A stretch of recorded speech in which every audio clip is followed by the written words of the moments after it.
Hey guys, welcome back to our channel. If you are new here, my name is Amber and we are a homeschooling family of two kiddos ages 11 and 6. We are officially 9 days away from starting our summer break, and I tell you what, the kids are ready and mom's ready. In today's video, I'm going to talk about the good, the bad, and the ugly when it comes to homeschooling.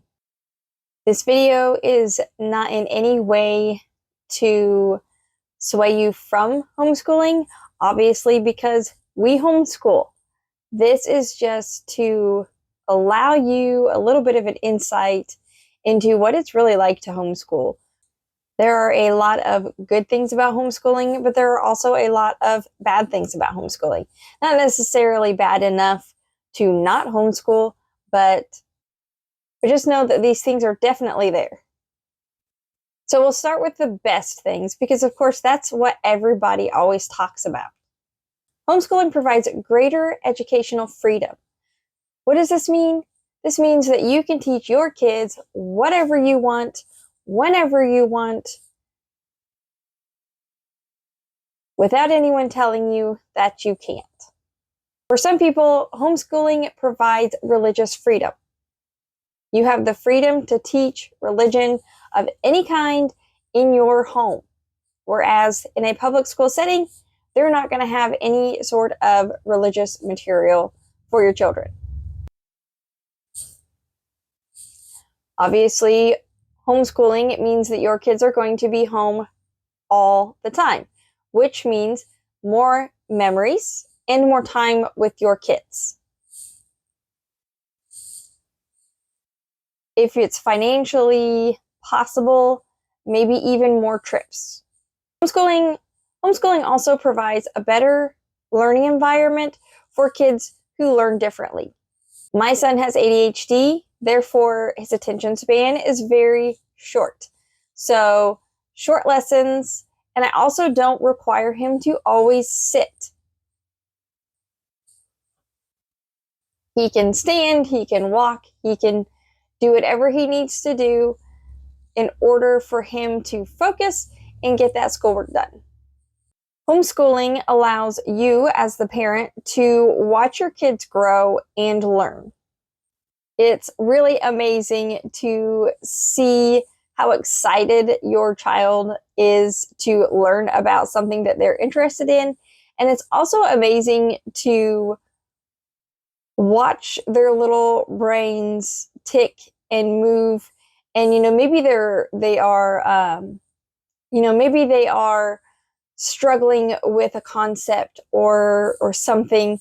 And then all of a sudden it's there and they've got it. And you are there and you are able to see when that happens.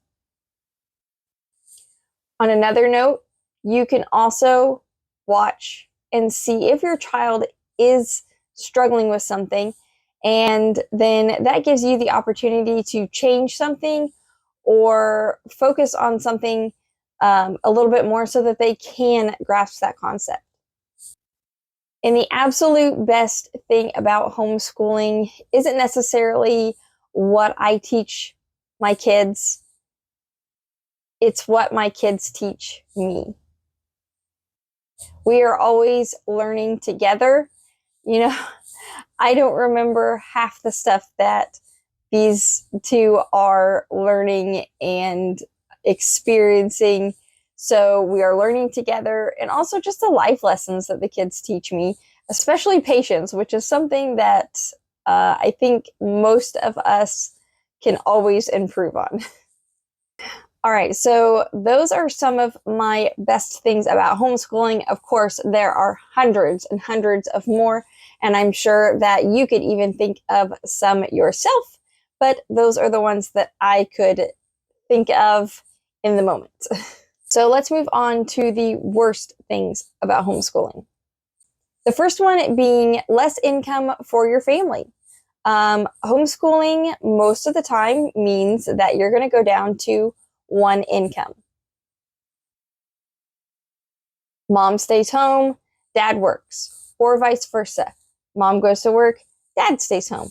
Whatever works for your family, but typically it means going down to one income. So my husband and I both work, but we only work 4 days a week each. So technically that's still one income. However, for me, it makes me feel like I am helping with that financial burden and still being able to be home with my kids during the day and do homeschooling. The second worst thing about homeschooling: your kids are together all of the time. I wish I could say that because of that, my kids have a really good relationship and they never fight. However, that is not the case. They do have a good relationship together, but they are siblings and they fight all the time over the most ridiculous things. But I can remember as a child fighting with my siblings over the most ridiculous things as well. So it happens, but that is something that you have to deal with all day, every day. Another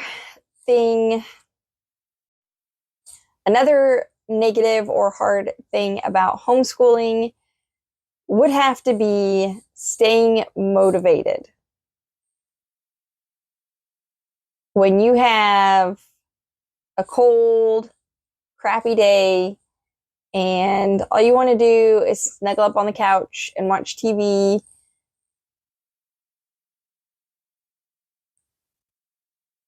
it's hard to stay motivated. It's hard to want to keep going,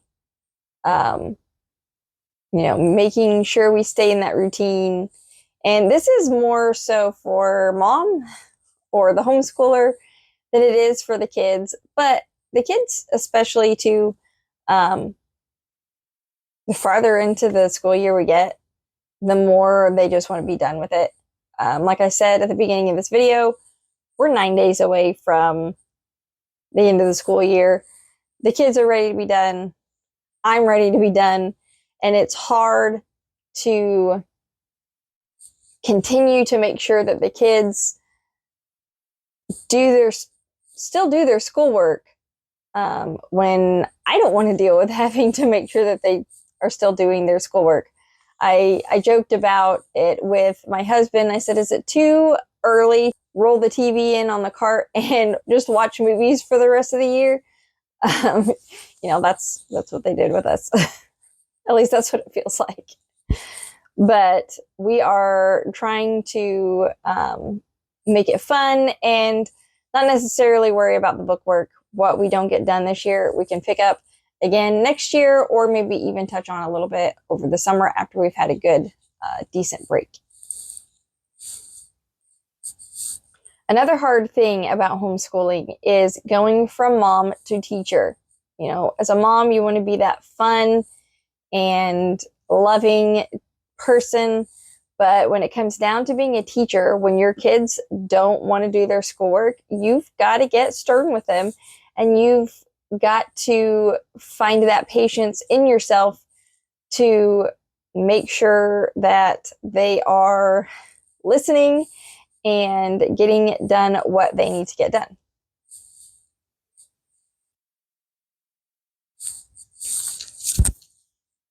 The next one I kind of already touched on, but when your kids don't want to do their schoolwork, it may be all your kids or both your kids, however many kids you have, the same day that just don't want to do their schoolwork, or you might have one child that doesn't want to do it this day and another child that doesn't want to do it this day. Again, at this point, we're all just done and nobody wants to do it, but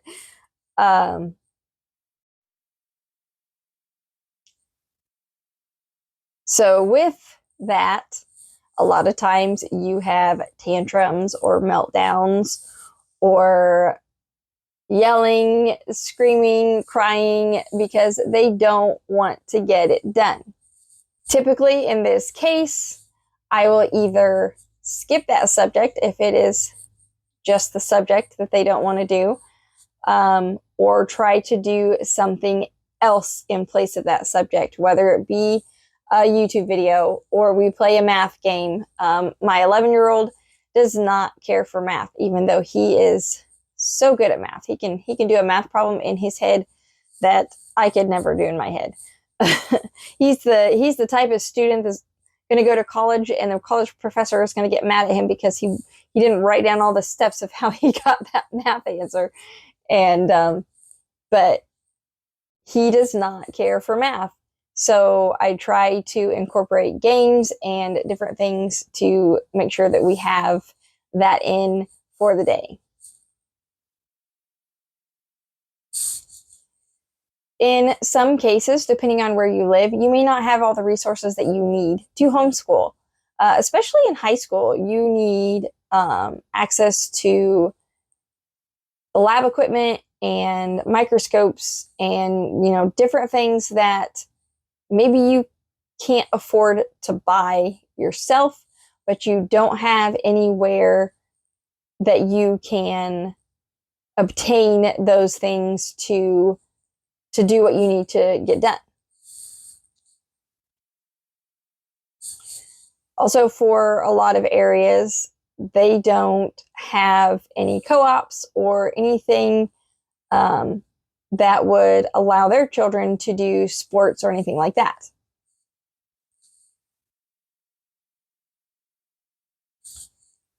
And that makes it really tough, especially if their kids want to do sports.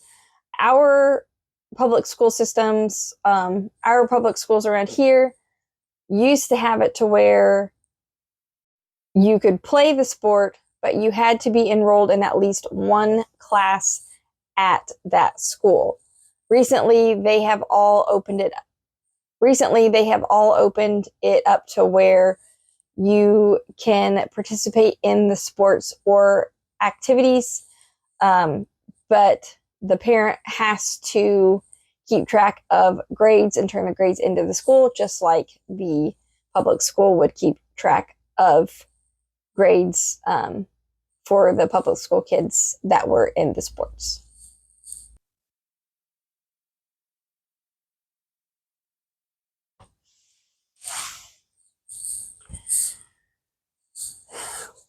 And that's really the basis of the worst things. So they're not horribly horrible.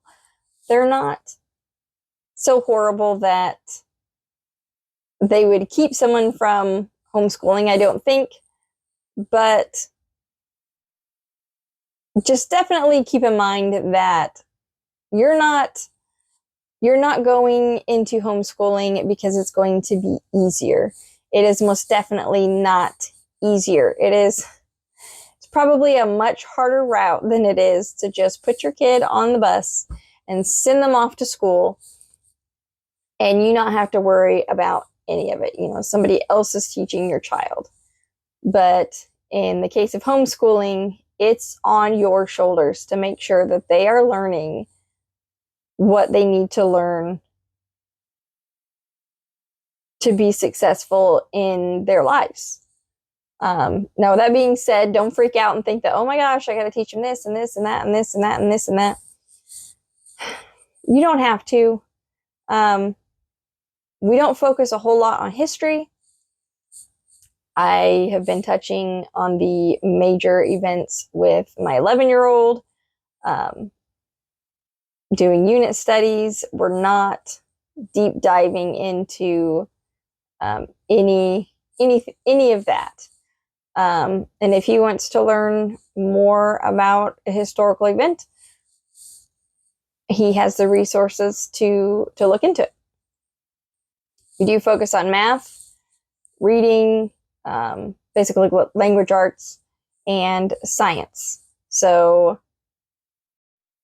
all very important things, I think, for future endeavors. And of course, the absolute most important thing that you could teach your child are life skills. Anyways, guys, I think I'm done rambling. That is all that I have for today. Thank you so much for watching, and we'll see you next time. Bye, guys.